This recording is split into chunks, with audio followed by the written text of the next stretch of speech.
Hello friends, welcome to the channel. तो जैसे हम सभी अपनी अपनी हीलिंग कर रहे हैं और हम खुद भी अपनी हीलिंग कर रहे हैं और डिवाइन भी हमारी हीलिंग कर रहे हैं, अवेकनिंग कर रहे हैं, ठीक है। But there are some things जो हमको दिमाग में रखना है हमारे हीलिंग प्रोसेस के time, which will be beneficial for us in future, like not in future, at the same time, like जब हमारी हीलिंग चल रही हो तब भी हमारी ये चीज़ें हमको दिमाग में रखना है। बिकॉज हीलिंग कोई एक सेकंड का काम नहीं होता है। फॉर एग्ज़ाम्पल, अगर आप बहुत 100 किलो के हो गए हो, ठीक है, तो आप ये एक्सपेक्ट नहीं कर सकते हो ना कि आप एक महीने में ही 50 kg हो जाओगे, 40 kg हो जाओगे। नहीं ना, आपको टाइम लगेगा, एक डेडिकेशन लगेगा, एक कंसिस्टेंसी लगेगी, कांस्टेंट आपको अपने ऊपर काम करना पड़ेगा, तब जाके आप अपने एक पर्टिकुलर वेट जो आपने टारगेट रखा है उस पर आ पाओगे, ठीक है। ओवरनाइट तो होगा नहीं, और ओवरनाइट आपने वेट पुट ऑन भी नहीं किया होगा। सिमिलरली ये हीलिंग का भी प्रोसेस ऐसे ही है कि ये जो बचपन के ट्रॉमाज हैं, ये जो सब कुछ है, ये आपके बचपन से है। तो उसको हील होने में ऑब्वियसली, अभी आप हो गए 20 साल के, 30 साल के, 40 साल के, ठीक है, तो अब ये इतने सालों के ट्रॉमाज है, इतने सालों का सब कचरा है, वो क्लीन होने में टाइम तो लगेगा ना फ्रेंड्स, और उसको डेडिकेशन और एफर्ट्स भी लगेंगे। तो यू कैन नॉट एक्सपेक्ट कि आपने फटाफट एफर्ट्स डाले और आपको फटाफट रिजल्ट्स आ गए।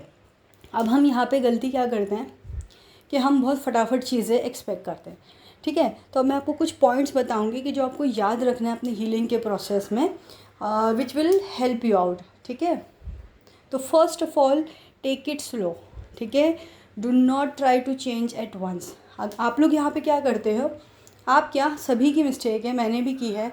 देखिए, हम क्या करते हैं, जैसे हमको पता चलता है हमारा ट्विन फ्लेम है, ठीक है, अब हमको पता चल गया, अरे ये मेडिटेशन करना है, ये चैंटिंग करना है, फलाना ढिमका, एक्सेट्रा एक्सेट्रा, सारी चीज़ें आप एट वंस सारी चीज़ें स्टार्ट कर देते हो और एक मोमेंट पे आके बोर हो जाते हो। फिर आपको लगता है, अरे मैं इतना सब कुछ कर रही हूँ या कर रहा हूँ, कुछ तो हो नहीं रहा है, ठीक है। तो वो क्यों नहीं हो रहा है? क्योंकि आपको एक साथ सब कुछ करना है, तो वो आपका पूरी एनर्जी कंज्यूम हो जाती है। आपको बहुत slow slow, one step at a time अपनी हीलिंग में आगे बढ़ना है, ठीक है। नेक्स्ट है वही जो मैंने बताया कि go slow, one step at a time, ठीक है। तो आपको बहुत ही स्लोली काम करना है और अपने हर एक स्टेप पे पूरे एफर्ट्स डाल के अपने ऊपर काम करना है, ताकि आप अपनी एनर्जी को सेव कर पाओ, अपने ऊपर अच्छे से काम कर पाओ और आप एकदम से सारा कुछ करके बोर ना हो जाओ, ठीक है। नहीं तो फिर ये आपको बहुत डिसहार्टन कर देता है, आपको बहुत पेन होता है कि मैं इतनी मेहनत कर रही हूँ, कुछ हो ही नहीं रहा, ठीक है। अब यहाँ पे मैं आपको बता रही हूँ कि आपको बहुत सब्र से काम करना होगा, ठीक है। मैस्कुलिन को लेके, स्पेशली मैस्कुलिन्स जो है बहुत ज़्यादा स्टबर्न होते हैं, मैस्कुलिन एनर्जी स्टबर्न होते हैं, तो वो इतनी जल्दी उनकी ना अवेकनिंग होगी ना हीलिंग होगी, ठीक है। तो ऐसा नहीं है कि आपने अपने ऊपर काम कर लिया है, अब आप इंतज़ार कर रहे हो कि बस मेरे मैस्कुलिन भी अवेकन हो जाए फटाफट और बस सब कुछ सही हो जाए, मेरा परमानेंट यूनियन हो जाए। ऐसे नहीं होता है फ्रेंड्स, आपको बहुत ज़्यादा पेशेंस से यहाँ पे काम करना पड़ता है, बहुत सब्र रखना पड़ता है, बहुत डेडिकेशंस रखने पड़ते हैं, एक कांस्टेंट एफर्ट्स आपको लगाने होते हैं, ठीक है। यहाँ पे मैं बोलूँगी सेट रियलिस्टिक एक्सपेक्टेशंस। इसका मतलब ये है कि आप ये ना सोचें कि मैंने एक महीना काम किया, चलो ठीक है अब मेरा यूनियन हो जाएगा। ऐसा नहीं है। आपको हर मतलब अब आप जिस जर्नी में आ गए हो, तो अब आपको till the end of your life आपको ये काम करना है। आपकी क्लीनिंग करना है, आपको ऑरा क्लीन करना है, मेडिटेशंस करना है, आप अपना माइंड स्टेबल रखना है अपनी जर्नी पे, अपने एनर्जी लेवल पे, अपने सोल मिशन पे। अब आपका ये परमानेंट काम है, ठीक है। तो ये ऐसा नहीं है कि भाई अब हो गया, एक महीना कर लिया, ख़त्म हो गया, ठीक है। One step at a time आप ले, एक इशू को एक बार हील करें और उस पर देखें, ऑब्ज़र्व करें, ठीक है, कि कितना हील हुआ है, कैसे हुआ है, उस हिसाब से आप फिर आगे बढ़ें। और हर एक स्टेप को आप अपना एक रियलिस्टिक एक्सपेक्टेशंस रखें कि भाई हाँ, एक महीना तो ये लेगा हील होने के लिए। ऐसा ना हो कि एक इशू एक दिन में, दूसरा इशू दूसरे दिन में, ऐसे नहीं होता है, ठीक है। Ready to accept setbacks as a part of process, ये बहुत इंपॉर्टेंट चीज़ है फ्रेंड्स। इसमें क्या होता है कि आपने काम कर लिया, ठीक है, अब आपको ऐसा लग रहा है कि अरे मैंने इतना काम किया, मुझे रिज़ल्ट्स ही नहीं आ रहे। अब यहाँ पे ऐसा भी हो सकता है कि आप बहुत ज़्यादा डीमोटिवेट हो जाओ।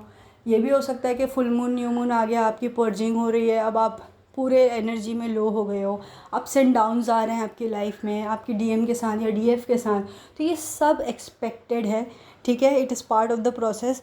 तो रेडी टू जस्ट एक्सेप्ट कि हाँ भाई ये चीज़ें होनी हैं and I have to overcome all these things. तो इस मैंटेलिटी से इस जर्नी में काम करें।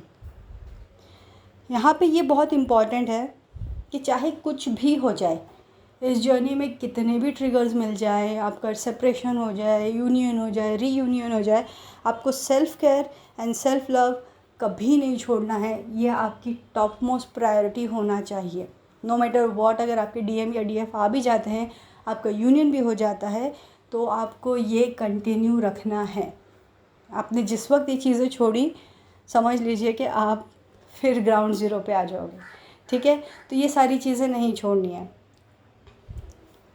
नेक्स्ट है, अब जैसे मैंने आपको पहले बताया है कि आपके सेटबैक्स आएंगे, ठीक है। तो ये it is similar to that, but यहाँ पे ये है कि आप जैसे सभी लोग एक्सपीरियंस कर रहे होंगे कि अब जब आपकी हीलिंग हो रही है तो आपको बहुत पुराने पुराने आपके किस्से, ट्रॉमा सारे सरफेस पे आ रहे हैं, ठीक है। तो अब वो ये भी होगा, जस्ट एक्सपेक्ट दीज थिंग्स कि हाँ ये भी होना है और ये सारी चीज़ें सरफेस पे आएंगी, और कीप दैट इन माइंड कि ये जितनी चीज़ें सरफेस पे आएंगी मुझे एक एक करके इन्हें हील करना है, ठीक है। तो it's just part of your healing. Last में ये बोलूँगी, ये बहुत इंपॉर्टेंट है फ्रेंड्स, आस्क फॉर हेल्प, ठीक है। क्या होता है, स्पेशली मैस्कुलाइन एनर्जीज ये बहुत इग्नोरेंट होते हैं, वो लोग इनिशिएटिव नहीं लेते हैं, हर एक चीज़ को इग्नोर करते हैं, साइड ट्रैक करते हैं, ठीक है, and they don't ask for help, या फिर बहुत हेजिटेट करते हैं, ठीक है। कोई भी तरीके की हेल्प हो, whether it is your spiritual journey related, whether it is your twin flame journey related, क्योंकि ये सारी चीज़ें सब इंटरकनेक्टेड है फ्रेंड्स। आपके स्पिरिचुअल लाइफ, आपके inner woods, inner child, twin flame journey, ये सब इंटरकनेक्टेड है। तो इसके लिए इन सब में किसी भी तरीके की आपको इश्यूज़ फेस होते हैं तो रीच आउट फॉर हेल्प। उन चीज़ों को सप्रेस ना करें, हाइड ना करें, उसके बारे में रिसर्च करें। अगर आप कहीं अटक रहे हैं, कहीं स्टक फील कर रहे हैं, तो उसके बारे में कहीं ना कहीं से हेल्प मांगें, कहीं ना कहीं से हेल्प रीच आउट करें, ठीक है फ्रेंड्स। तो ये थे कुछ पॉइंट्स जो मैंने आपको बताए हैं। So remember this points, healing is not easy, ठीक है, वेदर यू डू इट या फिर आपको डिवाइन हील करें, तो it is never an easy process, but हाँ it is worth taking efforts. अगर आप जितने एफर्ट्स लोगे आपके लिए ही फ़ायदेमंद है।